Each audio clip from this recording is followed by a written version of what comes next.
Hello, Colorado. It's time for Rise and Unwind. My name is Dan. You know, each and every week we talk to people from across the country about things you could do right here in your neighborhood. And on this week's show, we got this. Will make you weep, and we are so excited about this book, which is why we named it #1. All of that and more right here on Rise and Unwind. Most of us don't spend much time thinking about the soil beneath our feet, but a new documentary argues it may play a bigger role in our future than we realize. Groundswell follows farmers, scientists, and communities around the world who are using regenerative agriculture to restore soil, improve food systems, and tackle some major environmental challenges.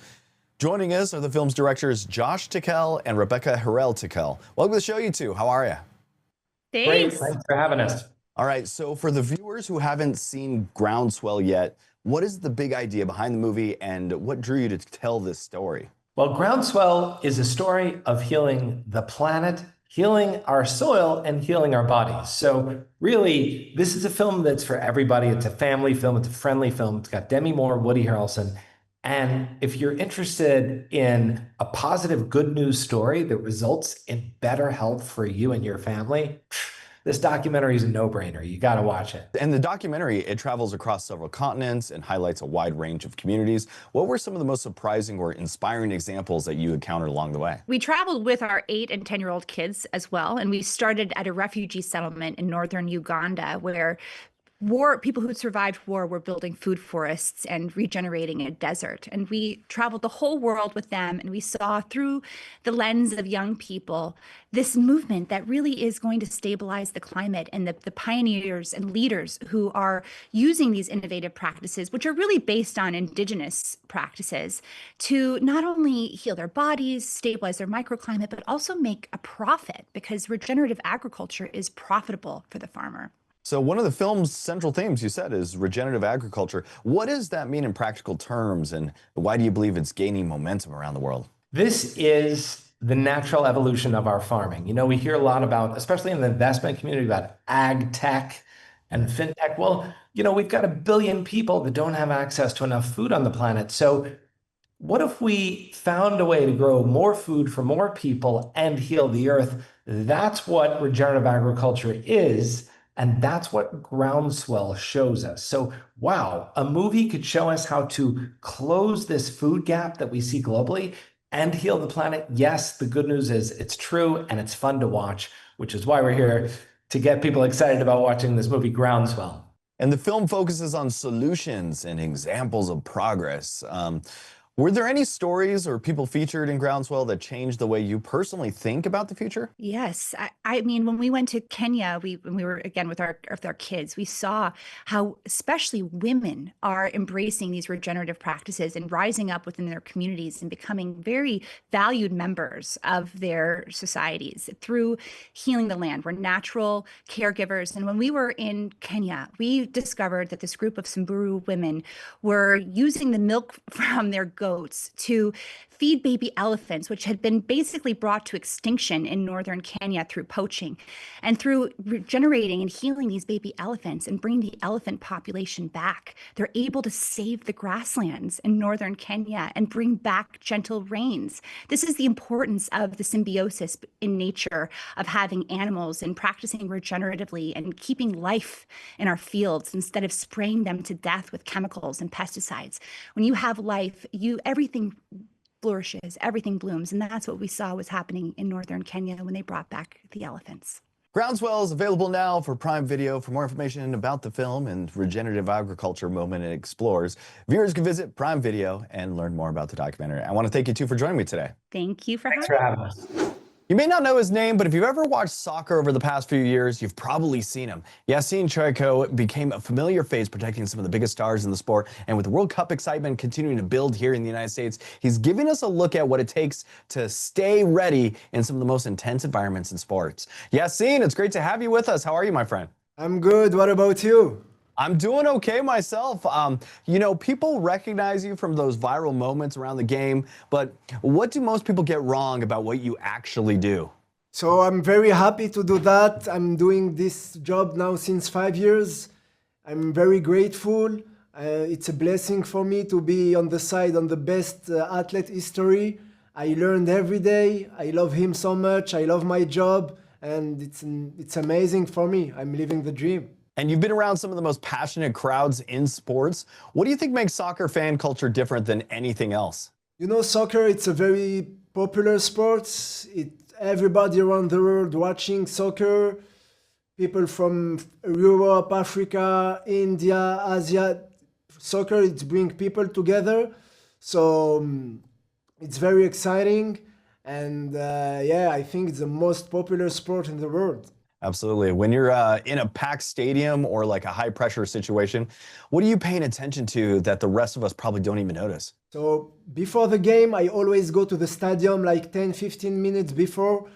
I always go to check the sensitive area, sensitive spot when people, they can jump easy. So during the game, I'm always focused on this sensitive spot on the players. I don't watch the game at all. Even if you ask me how is the game going, I cannot tell you because I don't know. I just focused on my job, on the crowd of the players. And you're surrounded by elite athletes every single day. What does your own training and preparation look like to stay on that level? You know, I start to train at 13 years old. I'm training now for more than 30 years. I used to be a Muay Thai fighter in Thailand. So training, it's part of my life. I train every day. I eat healthy. I sleep good.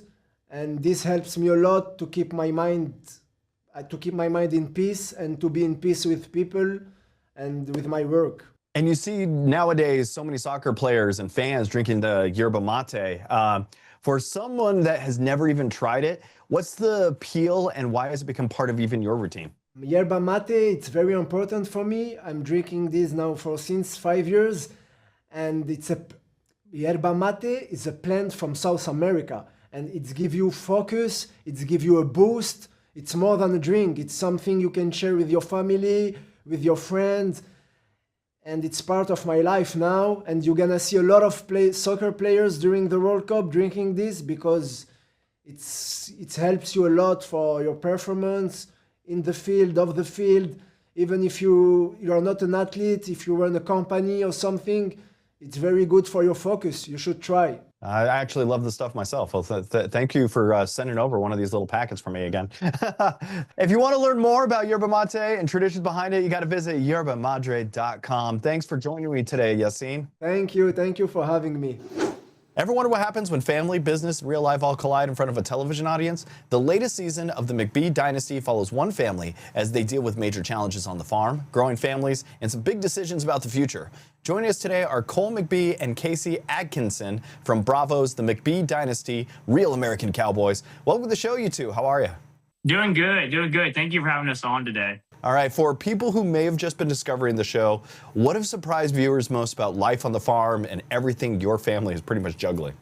Oh, I would say for my family specifically, it's probably about how much drama we have on this show. I mean, we're 4 brothers, and the amount of drama is absolutely insane. But also, last few years has been probably the toughest years of our life. We've been going through the most problems, and obviously my dad's situation has been a really tough year. So just get to see us in our toughest time, I'd say. And Cole, this season shows you balancing fatherhood, family responsibilities, and the future of the business. What has that experience been like for you personally? It's definitely been it's been a lot. It's been a lot of weight on my shoulders, but I definitely would not be able to get through it and be able to do this without Casey, without Blair, without my family. They're the reason, they're my reason every day, and they're the reason I get up and the reason I'm able to keep going, I guess, and keep pushing through and deal with all the stuff and deal with all the problems while doing this is just because I want to give my family, I want to give my kid and my future kid a better life. And I guess, I don't know, that's just how we keep going and get through all these problems is we do it for each other and for our family. And Casey, you're raising a young family while also growing your own business. What have you learned about balancing those two worlds? It's not easy. And whenever you commit to something like a business, you have to go full in. And I was trying at first to do it out of my kitchen. And then we realized, you know what, that's not going to work. I can't run a business out of my home with my little baby running around. But my child is also my reason behind my business. And I want to just have a successful business and just provide a certain type of lifestyle for her. So, yeah. And one thing that stands out about the series is that viewers get to see both the business side and your personal side of your lives. Was there a moment this season that was especially difficult or maybe even rewarding to share on camera? Obviously, with my dad's situation, I mean, we filmed the day of, the day before, the day after. We filmed every single day through that week. And watching your dad get sentenced to prison, which I know people have gone through this and gone through much worse, but it's not fun to go through. It's not easy to go through. It's something that's pretty tough. So that would be, I don't think that would be too much fun to watch back just because we're moving on from that and we've been moving on from that. But I still think that's pretty, that's a lot for a family to put out there. And we definitely put it all out there. So I just hope people, show some respect to the fact that we're going through the toughest part of our life and we just wanted to put it all out there for people to see. And when we started this show years ago, that was the one thing we all agreed on. We're like, hey, if we're going to do this, we're going to do it. We're going to put it all out there. We're going to show 100% of everything. We're going to be authentic. And that's exactly what we've been. Probably shown a little too much. Probably should have calmed down a little bit in the past seasons or not been so authentic. But that's just who we are. And we're just an open book. So we put it all out there and we'll just see how it goes. Also, with so much changing for the family, what do you hope viewers take away from the season of the McBee Dynasty? All right. I would say, I just hope people see, I've been saying this a lot, but to see a family that was going through a tough issue and going through problems, but they stuck together and they grew closer. They got closer as they've ever been in their whole life. And that was the only reason they were able to get through it, was that no matter what's going on in the world, no matter what people were saying about us, no matter what Facebook was saying, we kept our nose to the grind and we stuck together as a family and we're getting through this. And I guess what I would want people to know. All right. If anybody at home would like to catch up on everything happening with the McBee family, you can watch the McBee Dynasty Real American Cowboys on Bravo, with episodes also available on Peacock. Cole, Casey, I really want to thank you two for joining me today. Thank you for having us. Thanks for having us. Have you ever wondered what it takes to turn a classic story into something that feels fresh for a new generation? A Woman of Substance tells a story of Emma Hart, a woman who rises from humble beginnings to become one of the most powerful business figures of the 20th century. So joining us today are Jessica Reynolds and Brenda Blethyn, who play Emma at different stages of her remarkable life. Welcome to the show, you two. How are you? Good, thank you. All right, so for viewers who may not know the story, what is it about Emma Hart that has made a Woman of Substance such an enduring character for generations? Well, it's a wonderful story of rags to riches, really, in a nutshell. A woman who rises from poverty against all the odds to become the richest woman in the world. And she's driven by a sense of justice and to get revenge on people who did her wrong. What she said. And Jessica, we first meet Emma as a young woman with enormous ambition. What drew you to her, and what was the biggest challenge in bringing that version of Emma to life? I think it's just such an inspiring story, and to have a period piece that is also from a working class woman's perspective is quite rare, and to see her kind of grow and evolve into this larger than life version of herself, like I can't imagine her ambitions were to be the richest woman in the world, but it happened for her. And I think that's because of the traumatic background and the difficult background that she comes from, and it just shows the strength of those communities and people from those backgrounds. So that was very alluring, yeah. And Brenda, you play Emma after she's built this incredible empire. What do you enjoy most about stepping into such an iconic role? The costumes. The makeup. After playing DCI Vera Stanhope for 14 years, it's quite nice to get out of the Mac and the hat and the grotty old house she lived in. But she's such an iconic character, and some people would say not particularly sympathetic. I often play sympathetic characters, so this was a bit of a diversion for me, and I thoroughly enjoyed it. Even though you two are playing the same character at different ages, what conversations did the two of you have to make sure Emma felt like the same person throughout her journey? Zero. Okay. I think like that there's such a distance between them, not only in age but also in experience. Like I think one of the biggest points is that she becomes a completely different person, and it's up for the audience to decide whether that's for the better or not. And Emma refuses to accept the limitations society places on her. Why do you think her story still resonates with audiences today? Because there's still a bit of a discrepancy between, equal wages between men and women. I bet a female engineer doesn't get as much as a male engineer, and in lots of professions there's not equality, and there should be. Hey, I want to thank you two for joining me today. A Woman of Substance is now available on BritBox. For more information and to learn more about the series, visit BritBox.com. Jessica, Brenda, I really want to thank you two for joining me today. Thank you. Thank you. Thank you. Some people travel for the sights, some people travel for the food. Braun Strowman does both and usually orders enough for the whole table. The WWE superstar is back for another season of Everything on the Menu, where he visits some of America's best food cities, meets local legends, and tries everything from neighborhood favorites to high-end dining spots. Joining us now is Braun Strowman. Welcome to the show, my friend. How are you, my friend? Oh, I'm fantastic. Just, the season is just unbelievable, man. It's truly cool to see the evolution of where we've gone from season 1 into season 2 with having the guest on the show. My production team in post-production did such an amazing job of filming this and editing it. It really, it makes you feel like you're part of that conversation. You're sitting at that table, you're breaking bread. And at the end of the day, the idea of this whole show come about with this is my love for going out and taking people out to eat food, getting them to try new experiences in the culinary arts and walk of life, and just have fun. Food is a vessel to bring people together to get them together at the table for conversation.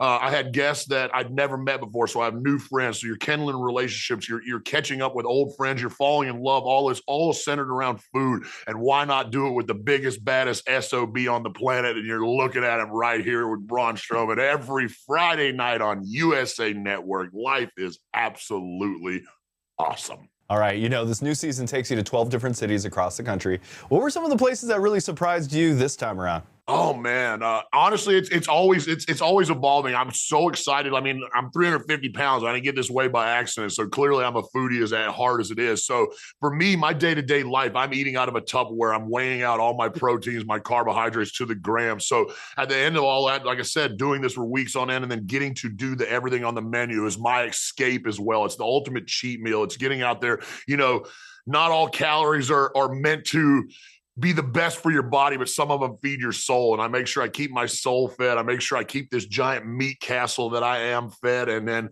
making memories and putting smiles on people's faces. At the end of the day, that's what I love doing. That's what I truly believe I was put on this earth to do, was to entertain and make people happy. And I'm enjoying and loving it along the way. That's killer. When you spend years traveling for WWE, but the show gives you a chance to experience cities on a completely different way. What do you learn about a place when you sit down and just share a meal there?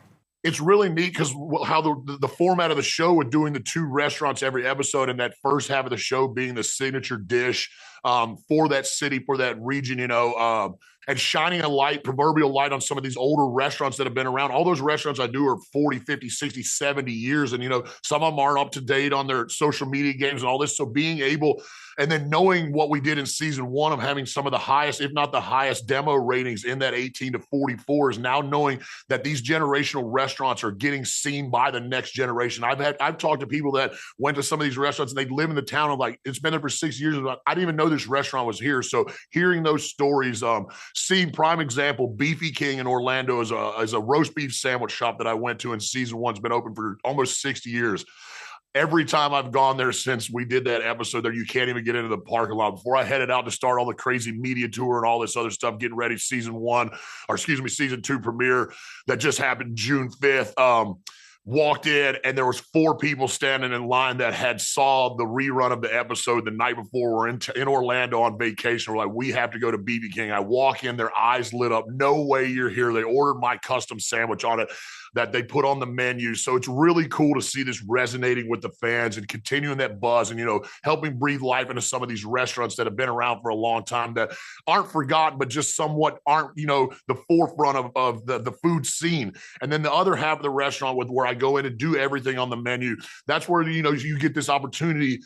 These restaurants have this opportunity to show their full Rolodex to all the clientele and customers and foodies alike out there. And while all the great food shows that have been before me and stuff like that, you've got to see a little bit of here and there, 1, 2, 3, maybe 4 dishes. So with being everything on the menu and seeing this whole, you know, here's my cards, here's what this restaurant has to offer, and then sitting down now, season 2, having a guest with me and being able to have the debates back and forth. What do you taste in this? How do you understand? What is your palate telling you? And then with mine as well, and then having the conversation, talking about life and everything else in between. And it just makes for, I mean, all honestly, I wish the show was longer. I think 30 minutes isn't enough. The season features a pretty incredible mix of guests, from comedians to musicians to athletes and fellow WWE stars. And hopefully next season you bring in bad TV hosts of local TV shows. I'd be happy to have lunch with you. Everybody likes to eat. Let's go. And don't put yourself down. We don't do that. Lift yourself up. You're a great TV host. All right. Who else brought the most unexpected energy to the table? Oh my goodness. Without telling too much, because you got to tune in live every week to watch, I can't be giving away too much. Honestly, it was special every episode. It's so cool because I had so many different walks of life and hearing people's stories and their backstories and what's got them to where they are, what continues to keep them pushing and evolving, and then what their love is for food. It was so cool to see people, you know, starting to understand, or some of the guests that I had, I didn't know they were such foodies. So it's really cool to sit there and have that conversation, because that's the fun thing about food is everybody, you know, it's a little different to everyone, and it's having that opportunity to have that conversation. And like I said, that food is the whole reason that it brings people together. So why not celebrate and eat everything on the menu? Excellent. After visiting all these restaurants and meeting the people behind them, what do you hope viewers take away from the show, just beyond, you know, just getting hungry watching you eat? I think the biggest thing for me is trying to get people to step outside their normal comfort zone in their foods. I've discovered my motto in life is I'll try anything twice to make sure I don't like it, especially in the food space. So there's not much at this point that I haven't consumed in my life. That was the blessing that I had with being a WWE superstar for 12 years, traveling all around the world, getting to try so many different walks of life in the culinary space and falling in love with the different cooking techniques and the fusions and the ingredients and all that. And now with everything on the menu, almost every episode, I'm pretty sure, if not, it was few and far between, but I got the guests to try foods that they'd never tried before. So I'm hoping with my blue collar approach, and, you know, I'm not educated in the culinary arts. I've just been blessed to travel around and get to eat a lot. I mean, 350 pounds didn't happen by accident. And I guess the Lord blessed me with this giant tongue with a bunch of extra taste buds or something like that. I don't know. But that just being said, man, life's so cool, man. It's really neat. Like I said, getting to catch up with some of my friends, get to meet these new personalities and share bread and just talk about life. It makes for a good time. Braun, it's a pleasure to have you on the show. For more information and to catch new episodes of Everything on the Menu, check it out Friday nights on USA Network or head to usanetwork.com. Braun Strowman, thanks for hanging out with me, my friend. A great book can completely take over your summer in the best way possible. Whether you're looking for a page-turning thriller, a moving memoir, or the next big novel everyone will be talking about, Amazon's editors have narrowed down their favorite reads of the year so far. Joining us today is Al Woodworth, senior editor on the Amazon editorial team, who helped curate the Amazon Best Books of 2026 so far list. Welcome, Al. Hi, Kayla. Alrighty, and for people looking to add a few titles to their summer reading list, what are some of the can't-miss books that made this year's list? So our number one pick is Tayari Jones's Kin. If you read American Marriage, which was a big book club pick many years ago, she's got a new one, and it is an unforgettable, heartbreaking, and redemptive portrait of two childhood friends who come of age together and navigate life's challenges. It is so good. The sentences are extraordinary. It will make you weep, and we are so excited about this book, which is why we named it number one. If you are a nonfiction reader, though, and looking for true crime, a pacey story, you've got to pick up London Falling by Patrick Radden Keefe. This is our number two best book of the year so far, and it is a true story of a young boy who conned the wrong men and ended up dead in the Thames. This is a story of money and power, the history of London and politics, and what happens when you lie. What happens when you reinvent yourself on social media and con the wrong people. It is a page-turning, unbelievable, true story. And then our number three pick is Yesteryear by Carol Claire Burke. Everyone Everyone is raving. Everybody is reading this book. It is our number 3 pick. It is a psychological thriller that follows a trad wife influencer. And this book will ask you big questions about, again, your identity, the people that we present out on about ourselves online. And it is so pacey, so frothy. It's a great summer read. And then, of course, our list is the top 20 best books of the year so far. So there's so many others. And then if you are a romance reader, if you're a history reader, we have the top 20 in popular categories. So there's so many great books out there, and we've put them all together on the best books of the year so far list. And you and the editorial team read a lot of books every year. How do you decide which ones ultimately make the best books of the year so far list? So our team has read thousands of books to pick and identify the ones that are the best of the best. These are the books that have resonated with us, that we can't stop thinking about, we can't stop talking about, that we want to recommend to everybody that we know. And that is what our list is comprised of. These are books that will make you feel deeply and will entertain you even as the sun goes down. And there are plenty of summer reading lists out there. What makes the Amazon Best Book list different? So these are really the best of the best. These books we've all read. Nonfiction readers have read the romance books, etc. So these are the ones that are cut above, that sort of cross genre readers are loved. We also then have the popular books and popular categories. So if you are a book club member and you're looking for your next great read, we've got a whole book club category of the 20 best of the year so far. So depending on your reading tastes, how you want to read or how you want to give books, we've got something for everyone on our lists. And what are some of the biggest trends you're seeing in books and reading right now? So as I mentioned, both with the Patrick Radcliffe's London Falling and Yesteryear, we're seeing a lot of books that deal with sort of identity and the difference between your online identity on social media and then what's happening in reality. I think we all sort of wrestle. We all are on our phones. We're all on social media. And these books look at the really fun consequences of it or sort of crazy consequences of it in Yesteryear, but then also the really dangerous ones like in London Falling. So many of these books are reflecting the world that we live in, but in super entertaining ways. And we hear a lot about viral books online. When it comes to hidden gems versus the books everyone is talking about, what do you think is truly worth the hype? So our list has hidden gems. It's got viral ones: Yesteryear, Kin, London Falling, Strangers by Belle Burden, the buzzy memoir that everybody's talking about this year. They're all on our list, but so are hidden gems. So are debuts, like Night Objects, our number 5, which is a cross between Liz Moore's God of the Woods and Donna Tartt's Secret History. So if you're looking for a great campus mystery, Night Objects is for you. We also have an incredible debut, Homebound, that's further down on the list, that is genre defying. It's so much fun. We also have a whole category dedicated to debut writers. So check that out if you're looking for someone whose voice is new to you. And my friend, where can viewers go for more information and see the full list? Folks can go to amazon.com/bestbooks so far to check out all of these wonderful books and more. Perfect. Well, Al Woodworth, you are a hero. Thanks for being here this morning. Thanks so much. And that's it for Rise and Unwind, Colorado. I want to thank you for tuning in and checking out the show. If you want to find out more about our show, go to our website. That's riseunwindtv.com. We're on social media. We're on Facebook. We're on Instagram. That's where you can get some behind-the-scenes photos and maybe some additional interviews. We're also on YouTube. That is at Rise Unwind for all of the above. And until next week, that was the show we like to call Rise and Unwind, Colorado.